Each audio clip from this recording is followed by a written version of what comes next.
anak-anak, Ustazah Fida di sini. Kali ini kita akan belajar matematika.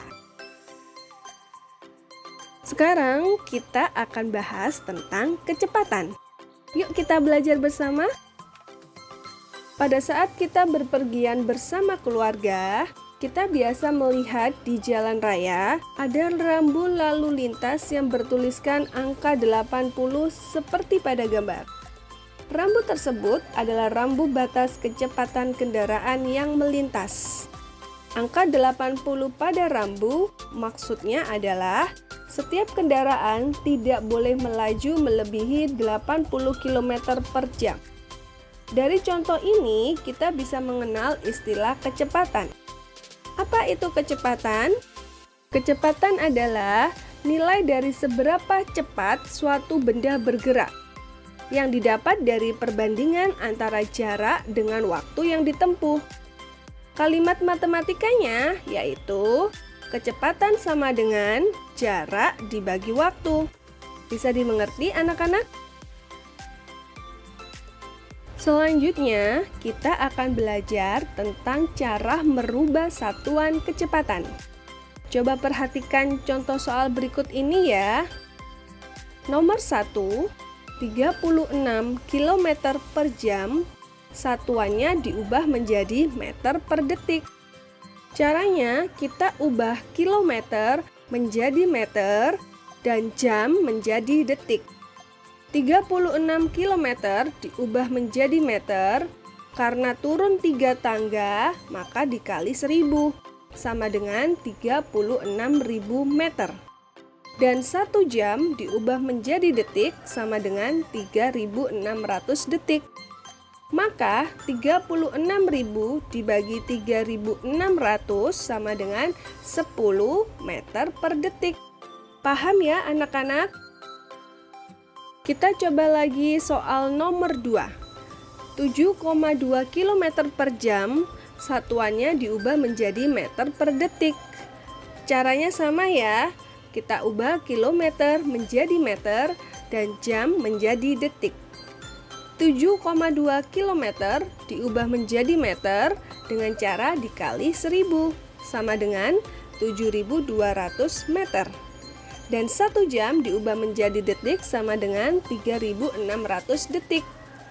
Maka 7.200 dibagi 3.600 sama dengan 2 meter per detik. Soal nomor 3. 5 meter per detik, satuannya diubah menjadi kilometer per jam. Caranya kita ubah meter menjadi kilometer dan detik menjadi jam. 5 meter diubah menjadi kilometer, yaitu dibagi 1000. Sedangkan 1 detik diubah menjadi jam, yaitu dibagi 3.600. Maka 5 per 1000 dibagi 1 per 3.600. Masih ingat cara pembagian pecahan ya? Kita balik pecahan yang kedua menjadi 5 per 1000 dikali 3.600 per 1. Agar lebih mudah, kita coret 2 angka 0 bagian atas dan 2 angka 0 di bagian bawah.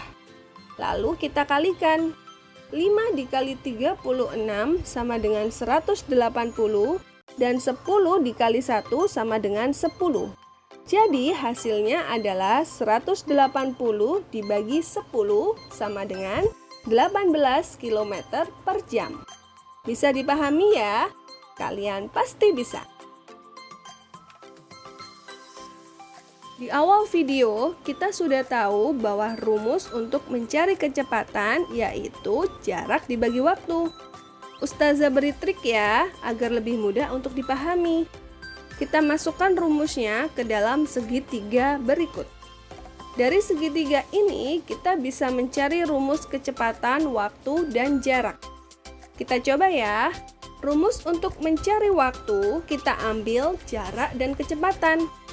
Karena jarak letaknya di atas, maka kita letakkan di atas.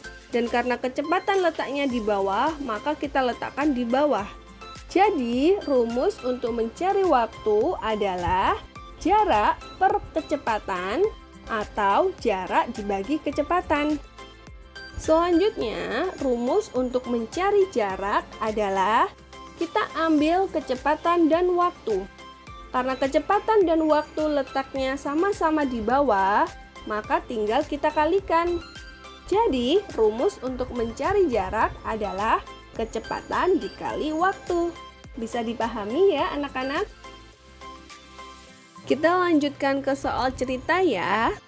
Soal pertama, jarak Surabaya ke Batam jika dihitung berdasarkan titik koordinat adalah 1338 km. Sebuah pesawat ekonomi dengan rute Surabaya ke Batam memiliki jadwal keberangkatan pukul 8.15 waktu Indonesia Barat dan waktu tiba pukul 10.15 waktu Indonesia Barat. Hitunglah berapa kecepatan rata-rata pesawat tersebut. Yuk kita kerjakan bersama-sama.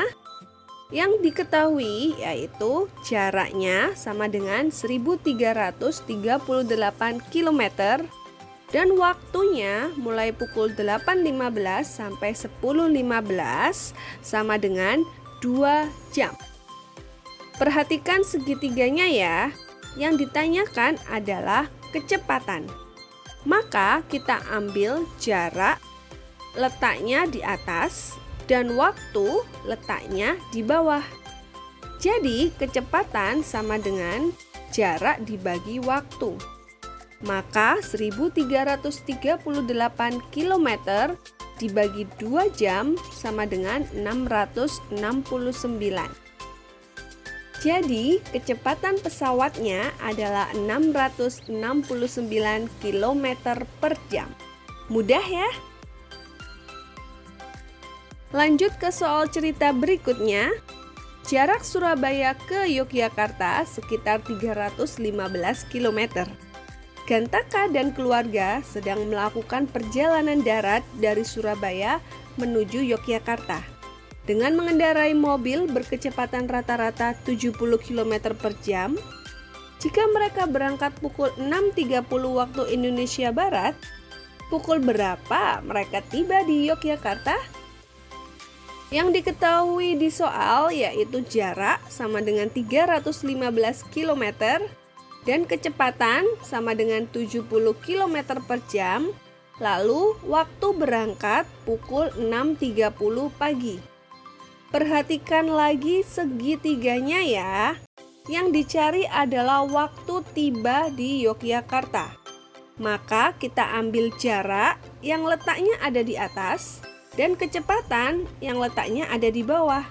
Sehingga waktu sama dengan jarak dibagi kecepatan. Maka 315 km dibagi 70 km per jam sama dengan 4,5 jam. Pukul berapa mereka tiba? Caranya tinggal kita tambahkan 6.30 ditambah 4,5 jam. Sama dengan 6.30 ditambah 4.30 sama dengan 11 tepat. Jadi mereka tiba di Yogyakarta pukul 11. Sudah mengerti ya anak-anak?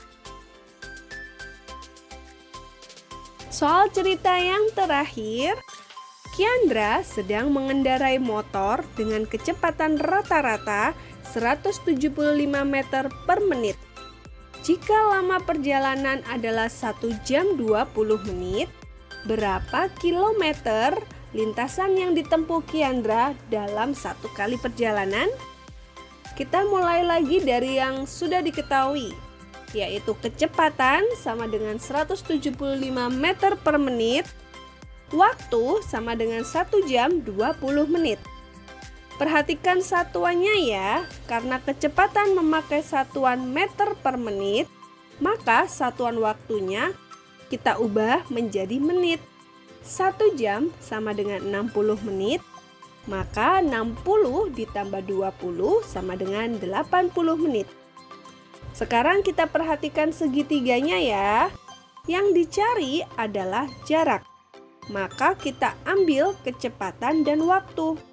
Karena letaknya sama-sama ada di bawah, maka tinggal kita kalikan saja. Kecepatan dikali waktu, sama dengan 175 meter per menit dikali 80 menit, sama dengan 14.000 meter. Karena yang ditanyakan adalah kilometer, maka kita ubah meter ke kilometer dengan cara membagi 1000. 14.000 meter sama dengan 14 kilometer. Jadi jarak yang ditempuh oleh Kiandra adalah 14 kilometer. Bagaimana anak-anak? Apakah sudah paham? Terus belajar, rajin berlatih, dan tetap semangat. Sampai jumpa di pembahasan selanjutnya. Wassalamualaikum warahmatullahi wabarakatuh.